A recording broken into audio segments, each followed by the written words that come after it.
there was a dance.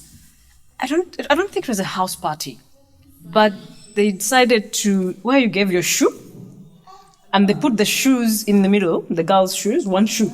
Not both house party and Cinderella, both house party and social. So it was a way to also, because that whole someone crossing across the hall to ask you to dance and you say no, everyone has seen it was heartbreaking. So now the Cinderella dance, they would get a shoe, one shoe from the girls, put it there, and then whatever shoe you picked, you dance with the girl. But even then, some girls would be like, no. Wrong number, give me my shoe. The spirit of the dance. Susan. Right? They put in their shoe hoping a particular boy X will pick. Exactly. Because you know my shoe, you can't see the shoe I'm wearing. So why is someone else coming and taking my right? So that would flop, and some would no. And you know what? Right? Because it should make it a bit easier for everybody to get used to the chance. Exactly. Oh my God. Right? People would get really depressed after those dances. Because for the guys who got nines, guys would have you in the house for the whole time. How you whatever these days? I think you guys call it being weak. You guys, you're weak. How do you? You're big. You're big. Wait. It was. I think it was not in the spirit of what they intended. I mean, the dance, it was socialized. Exactly. I mean, it's a mixed school for crying out loud. Sure. So this is a social way to get to know one another in a relaxed, not classroom or school other functions, strict, But the dancing was a relaxed. Squeezing student. I don't know. It's not called. But you had them in S1, club parties, what? I think. But none of those things are still there anymore. Sad. Club parties, yeah. Meanwhile, you dancing from where? Like this. No dance, no house party. In fact, but you see, Michael, you only have a house party. Also caters to the beat with this slow dancing where you come and the girl tells you no, and you're crushed. You don't even know how to recover. And those things really mess some people up. It was so painful for some guys. Yes. And this is a teenage boy. So, man, some boys actually wanted to beat some girls after. I know one who threatened him. Right now, where it happened. There's a girl with 9. Okay? This girl is sweet. He was about up there. He assured that she could quit. I'm going to beat you and get her the date and day. So I think it was one way to curb that, but it was all in good spirit, and it was. Personally, I felt it was a nice way to have kids interact. Because you see, there's some people who would come from beginning of term to the end and they've never said hello to a girl. True. It sounds strange. That's true. But neighbor. For whatever reason, they cannot. And it was good pruning. So that by the time a guy gets out of that environment, they know how to squeeze, like Michael said. Do you know why I said that? Why? There's a guy who joined us. I've forgotten which class it was. He goes, the girl accepts. The dude raises his hands like this. Like to dance. Instead of taking them to the west, the guy, we nearly died. Bruno clearly knew what to do. He clearly didn't know what to do. Of course, the girl was quick to correct him, and that's put him in a house and first told him how to embarrass us. They should have checked whether he knows what to do before they let him out. No, but it was his luck. He didn't get a name. like Allah. He has already gone over that hill. So Right? Some people have been nice. That's fun. You guys have this stuff. The what? Dress down day. What do you mean dress down? So you don't wear uniform. I can do your type again. Well, why Friday they wear? Well, clothes you pay though. It was like a school council fundraiser thing. Yes. So you pay like 2K and wear Just down. that they just down. But the thing is just down that it becomes sponsored for. So you're not doing the local thing. And you have to run and put on uniform. How many sirens? Was it 6? A number. For sponsored. Sirens. That's just the phone. Had the boom. Man, your drum. Waking up drum. It was a gong. Yeah. where they had finished the ring Your time. was during time. Then we had timekeepers.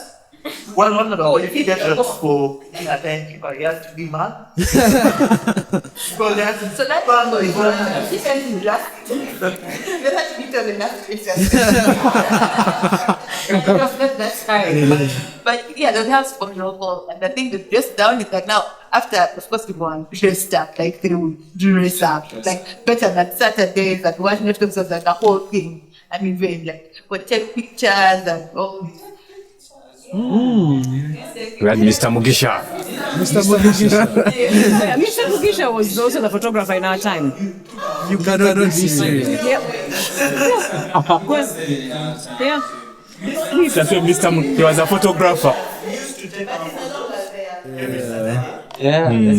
After Roko. Before Mr. Mugisha at the school as a photographer, then we left him, and I think he. How old is that? He used to take our photos on Saturday. The contract to the school.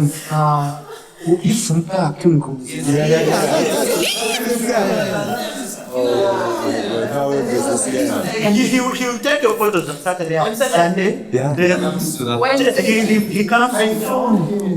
These photos. Don't talk about the quality. Just here.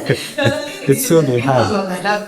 So let's go. You break a test tube and what? So you can't have your phone silent before to live for right? You need to pay for like test tubes and what. The thing is though, if you took pictures with Mr. Mugisha and didn't pick them, they will melt. But until you pay for that. You want to like, oh, you didn't break a test tube, but You need to clear your bill. Exactly. all the memories we have of school in the 90s through Mr. Mugisha. Wow. And then there was Nyege. Nyege is fine. You still that?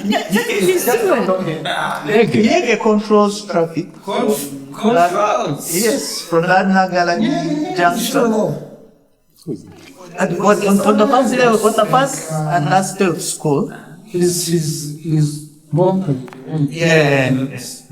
She was a contractor. I think Who is that from? everything has. Of course, not officially. But He's part of the school, and he looks exactly the same as he looked in the next. Yeah. so anyway, I think yes, Can't speak all night. it's. True. I know. Once we sit to share our memories at Budo, it would take weeks even if you had, you know. I mean, we don't even have someone from the 70s. They'll probably join us in the next podcast because each generation has stories to tell. They experience different things. The late Rod Kalema used to tell me some of the things that she would be surprised at what she sees, because she would be like things like we would have breakfast in Grace's house. We didn't have to go to Boys End. There were that few then, and it was a full breakfast, not this bun and porridge business, like proper full, English breakfast and stuff like that. but they were few in numbers. So with this generation, there was a lot that changed depending on the HM, depending on the times in the country.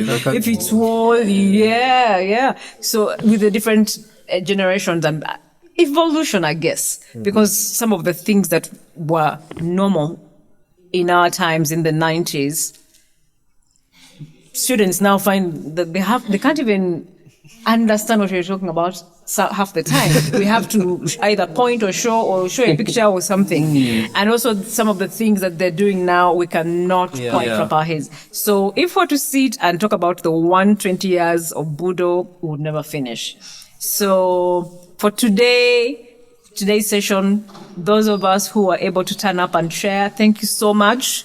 I'm going to ask each one of us to give us a parting shot. What is the one thing that helps you hold Budo dear? The one thing.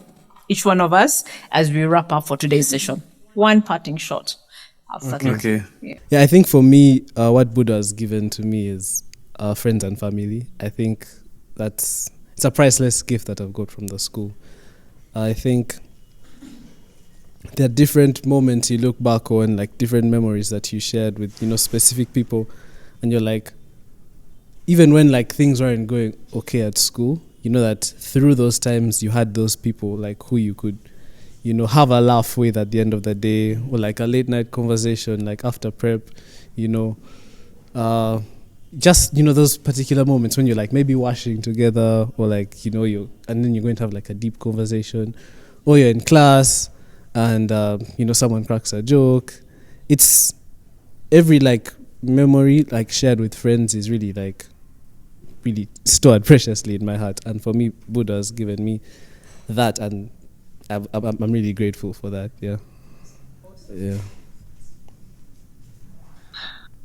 For me, Budo has built up my confidence to an inexplicable level, because I was constantly being challenged to better myself.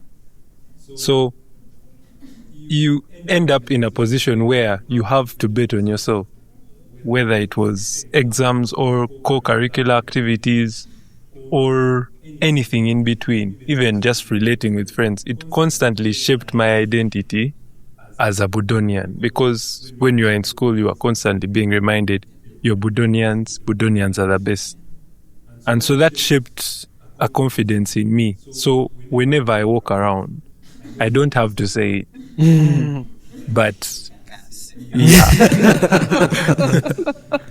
So I thank Budo for that. And it's not, that kind of confidence does not leave you ever. Wow. I'd say one of the things that I picked up from Budo, I'd say the Christian values. I think the foundation of Christianity, really at its core, is one of the things that for me has shaped my life even after school. So I would be very thankful for that. I was part of Contact Fellowship. I was part of as a chapel warden, and I was involved in chapel choir, the whole shebang. So it really shaped even my life up to now. So I'm thankful for that. Yeah, I think I'll start from his note, though that's not my shot, but chapel was such a beautiful gift. Like, you guys spoke about the hymns and I was immediately nostalgic. It was beautiful. But again, and I think for me, it's a very strong sense of, I don't know, it's not independence, but there's a sort of, basically the school gives you so much, like you said, you bet on yourself, right? There's so much, like you had to have so much self-drive to survive there because no one was pushing you to do anything. And I remember when I came, like I'd never, when you're at Budo, you don't realize how different you are because you're all Budonians, right? So I came in uni and I was we're in class and this other friend of mine, and like these guys are all from good schools, right? They're like, it's like, but there's something about you guys. I'm like, what do you mean? Like all these other girls are from good, but you guys are so outspoken, and I'm like, there's I don't know how to explain it. There's some form of gangster. Let's sex. It's a factor that it takes to be a girl that survives in Budo, because it's not just any mixed school, right? The ratios were crazy. Like my stream, we were 9 girls and how many 20-something boys. So it was you had to survive. There's a little bit of, so yeah, I thank God for that. And you had to be street smart in addition to the book smart. So yeah. Yeah, I think there's a T-shirt that I bought at the clubhouse that sums it up all, what you've just said. It says it's a Budonian thing. You wouldn't understand. Yeah, okay. Me, I think KCB gave me a life. I've been trying to count my friends outside Budonians, and they have... It's not looking good. I'm struggling. There are not more than 5. Okay, apart from my relatives, of course, but good friends that I can talk to, I can chat with, I can do an investment with are all Budonians. And the life skill that I learned in Budo, albeit illegally, was swimming at Nansove. There was a big pool, we swam with the frogs. That is something that I took from Budo that I still do even up at this age, and I enjoy. Yeah. Cool. I feel like all my points have been taken, but you can share the same. Mine may be a bit longer, but Budo shaped me into the person I've become today. I feel like Budo rejuvenated me because I also had low self-confidence. Came from my primary school, people here coming from Green Hill, what? I'm like, eh. And yeah, so I come to Budo and I'm a mediocre and I'm okay with it. I don't care. But, I came and first of all, my spiritual life was rejuvenated. I was in chapel choir, scripture union, give it all. I was there and I really don't regret. I gave my life to Christ in Budo, though it was in COVID, but still I was in Budo. And I'm not saying that my academic performance improved because of that, but I really saw a shift in my life from being a mediocre to being up there. And then even in my A-level, I learned that anything is possible because I was doing Meg, and you know how people Meg is hard, Meg is what, and as a prefect, and really there's a lot of pressure on me, but it was really all good. I was a prefect. At the same point, I maximized in my UNEB. So Budo really shaped me, even the leader that I am right now, because currently I'm a general secretary of Africa Hall. So it all goes back to Budo, even the spiritual life, it all goes back to Budo. There are very many spiritual, I would say contracts that I made that even up to now, I cannot break them. But it was all because of Budo. So I thank God for taking me there because it's not what I wanted in the first place. I really wanted some other school that I will not mention because of the freedom. But I went there and I will not regret it. Yeah. Great. I think what stands out in Budo, I can't talk about Budo and I miss Chapel. I think, there are terms they pin on certain people at school. There were the cool kids, there were the smart kids. So I think if somebody asked who was great, I think I'll be a Chapel kid, a Chapel babe. Yeah, so I can't talk about Budo and I miss out Chapel, yeah. And also Budo gave me a platform, it gave me family. I can't go into details, but I became a leader in Budo, but it wasn't easy. Oh my God. People are so mean. But from that meanness, I can go to any space right now. I don't know anyone, and I'll stand up for myself, because I remember that time, if it wasn't Grace and Grace alone, I wouldn't have made it where I was. So from that day till today, I can be Grace alone, even though I come into a room and I know myself alone. I'll be like, now, Grace, it is us. It is me and you, and I'll figure out a way, and I'll make it count. So I think it came from Budo, meeting the cool kids, the rich kids, the smart kids, but you have to identify yourself when you're even not affiliated to any of those categories. So it gave me a platform to stand up for myself, and I can say it has really counted. I'm seeing the fruits. I can go into any space and just be myself without counting on the rich kids, on the cool kids, but just being myself. Yeah, so I think it's priceless. Yeah, it depends. It takes so much to do that. I can testify, but it all began from way back in high school. I just did build it over a day. So I'm grateful for Budo for that. Yeah, right. So I think my point is also on like the self-esteem, like being a Budonian, just not to be proud, but it just makes you feel almost superhuman. I feel like I have the ability to do anything. Like, why should I fail at anything? Isn't it? Yeah, like it is almost impossible. So I feel like personally what Budo has done for me is to build me into something made for excellence. And, I always try to stand out wherever I am. And then, one thing I cannot forget is the family that I made at Budo. And I like the way Budonians always identify with each other.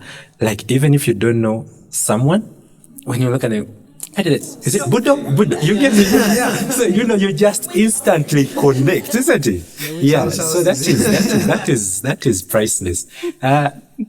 One of my best friends is Brian. We met in Form 1 through very hard, so story for another time. Yeah. But I'm grateful I still have him. And even when I was coming for this podcast, I was like, if I'm speaking, then Brian has to be there. You understand? So yeah, that's what I have to thank Budo for. Thank you, everyone. To build on what everyone has said, and Budonians looking out for each other, I've had 3 Budonian bosses in my IT world. One of them, actually 2 of them, one was in Budo in the 70s, one was in Budo in the 80s. 90s Budonian.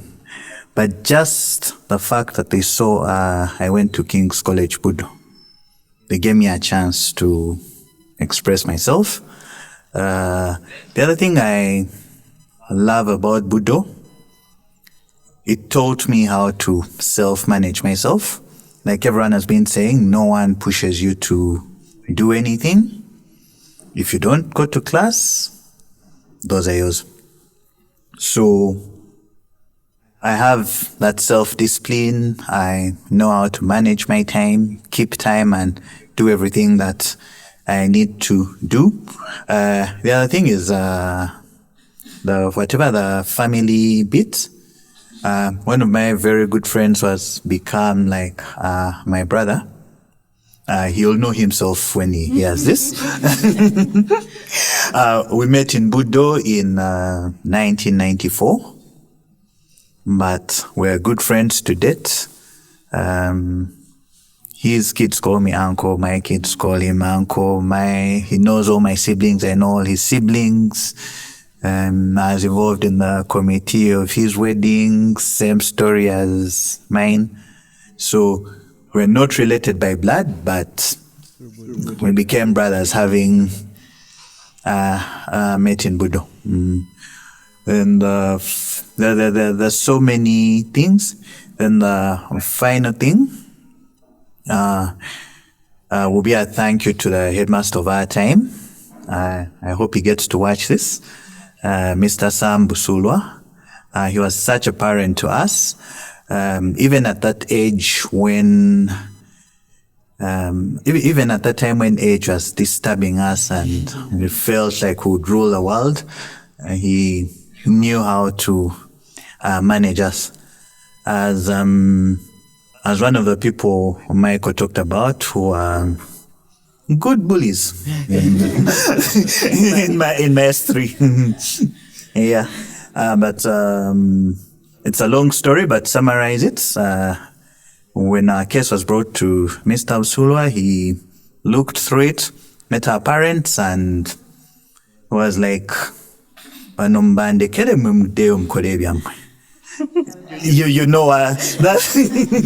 the story of what he did to us is for another day.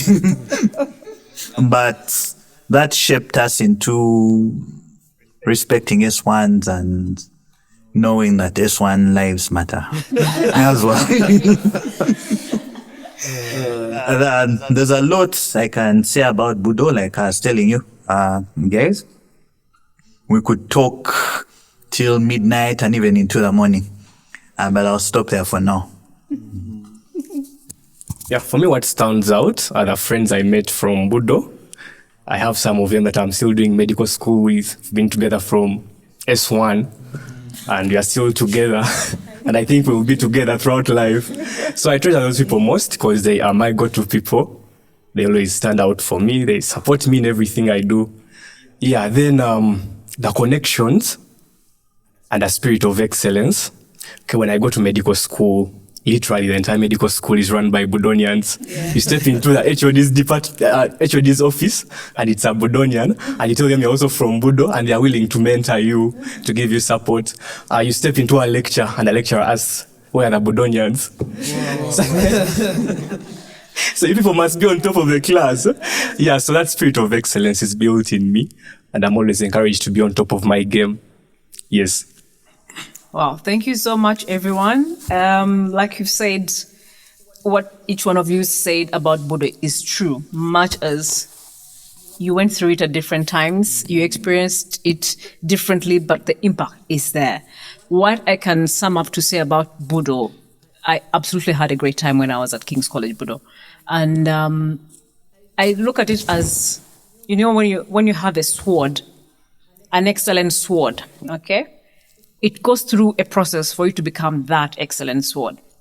It goes through what they call a forge. You know, it goes through this fire, they hammer it, they bend it, you know.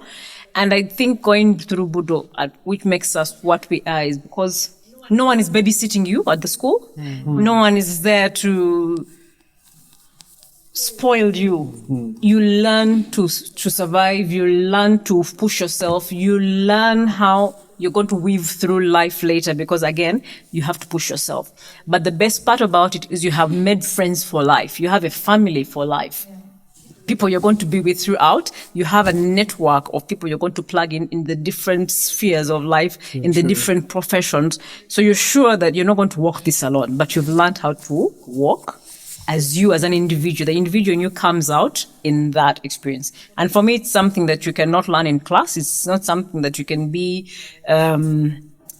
taught, but it's something you have to experience to understand and appreciate it. And I mean, it's a life skill in a way to speak. And it's something you can't, you know, no one can take away from you, but you can only build on. And so as we continue to celebrate the 120 years of Budo Junior and King's College Budo, we are going to have more of these sessions, more Budonians coming to share their life stories, the good, the bad, the ugly, and the best of it, the fun and the sad times through the different generations, through the different headmasters. We absolutely had great headmaster. Every headmaster, being a different person, had something they taught the students that they will forever walk with in their lives. Everyone impacted them in one way or another, and they always refer to the headmaster of their time because they had an impact on them. And we're grateful to all our headmasters, all our teaching staff throughout the 120 years, even the non-teaching staff. We are grateful because everyone plays a role in one way or another. Until the next session, until the next podcast, as we share more stories, have a good evening. Gachali Mabaga.